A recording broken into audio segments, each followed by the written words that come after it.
উদ্ধার পাওয়ার জন্য এই দেবীর পূজা করেন।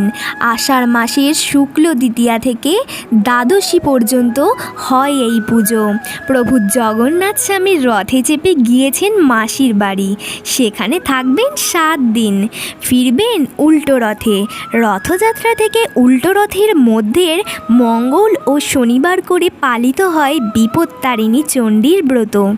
গৃহস্থ বাড়ির সধবা মহিলারা এই ব্রত করেন।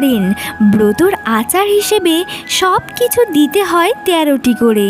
তবে এই ব্রত ব্যাপকভাবে প্রচলিত হওয়ার কারণগুলি আমরা এখন জেনে নেব।